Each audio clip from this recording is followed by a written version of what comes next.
Okay, Georgina, we're back in action.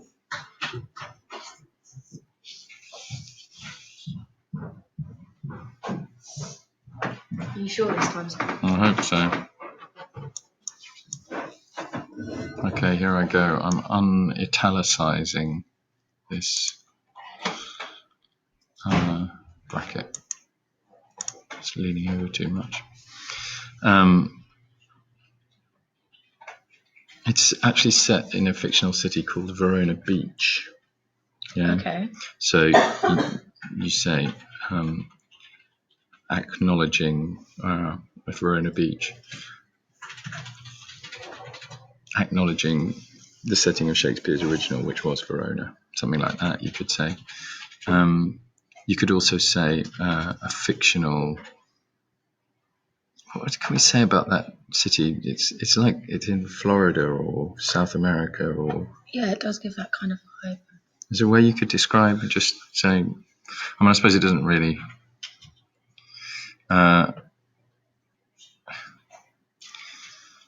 If there's some way you could describe that, I'm not sure what a good way of saying it. But also, you could say that the scene is set entirely in the Capulet mansion. Okay. A lavish mansion, and it's the scene of a party, something like that, just to set the location in there. Positions the protagonist. Why don't we get a bit of specialized language in there early on instead of them? Okay. I'm recording this, yeah. Now, Juliet is represented as very pure and innocent. In the first part of the film, because the whole point about Juliet, when the nurse and her mother talk to her and they say, well, how do you look to be married? She says, it's an honour I never dreamed of. That's all true until Romeo comes around, they spend the night together, they get married. You know, there's no innocence there now. She's fallen in love. She's gone from being a kind of naive girl to being a woman, if you like. So very pure and innocent in the early stages of the film. Yeah, because she's not at the end, I don't think. I know Claire Danes looks that way, but she's not actually innocent, I think. And rather than saying which is a slight contrast, I would say in contrast to Romeo, who instead of could be seen, I would say is represented as. Because remember, it's not us seeing. Again, it's that kind of English literature thing. We've got to be thinking all the time that actually Baz Luhrmann is presenting it to us. So he is represented as more experience. Yeah. Rather than used as a metaphor, interpreted as a metaphor. Yeah.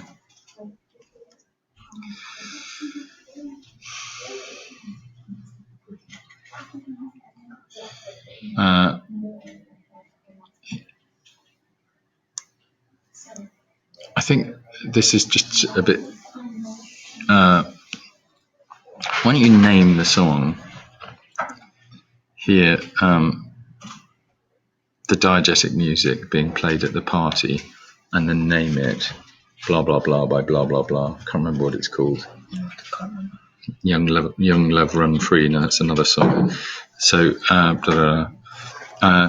this song plays a key part in setting the ambiance, as the music is slow and soft, almost creating rather than suggesting a dream state for the audience, or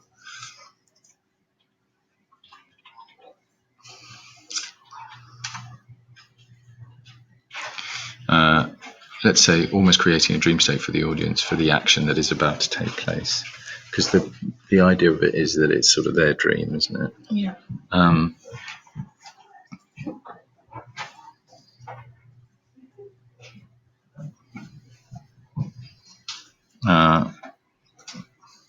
The music also complements the setting of a party, and yes, that's fine, and offers the illusion for the audience of attending that party, something like that. You need to filter through what I've said and see if there's anything that makes sense and try and use that. Okay. when she returns to the party, that's later on, isn't it? When you say she returns to the party. Yeah, that's like sort of in the middle. Okay, why have you jumped ahead to that? Because you've done sound and then cinematography. Is that the way it's worked? No, I've done it in yeah. So order. I would. So is that in order? Is my question. No, I think I might have put that in there, getting sort of lost in the sound. Okay, so you need to move that forwards to where she actually does return to the party.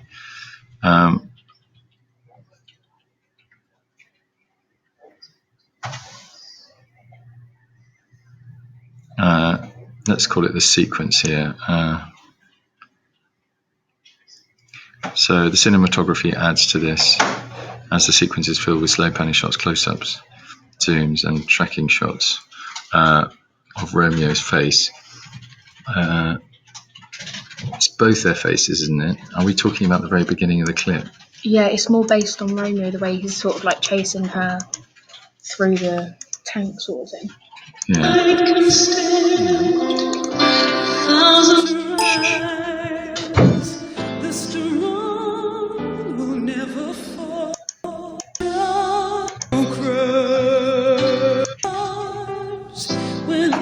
You could say something about, we see there's a close-up and a long panning shot of the singer to confirm, to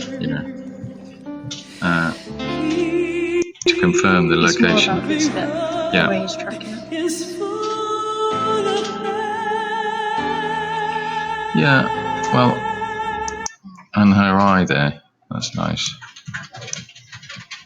Forgot about that. God, that should be on my shots of people looking at people. Okay, so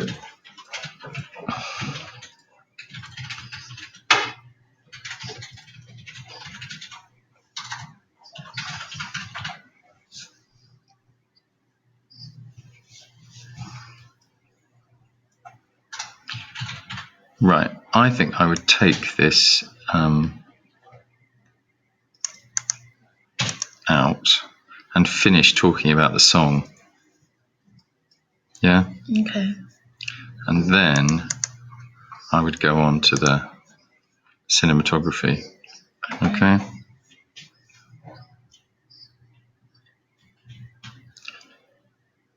And let me just give you a little bit of stuff that I would add in there. Okay, so for example,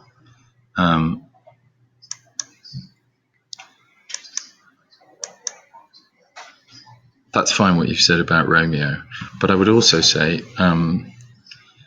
because these close shots of Romeo's face are shot through the fish tank, it offers the illusion that he is underwater with the fish.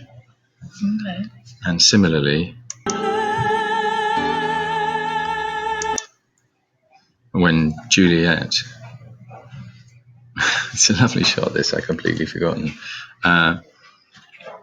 When in another close-up, Juliet's eye, only her eye is seen.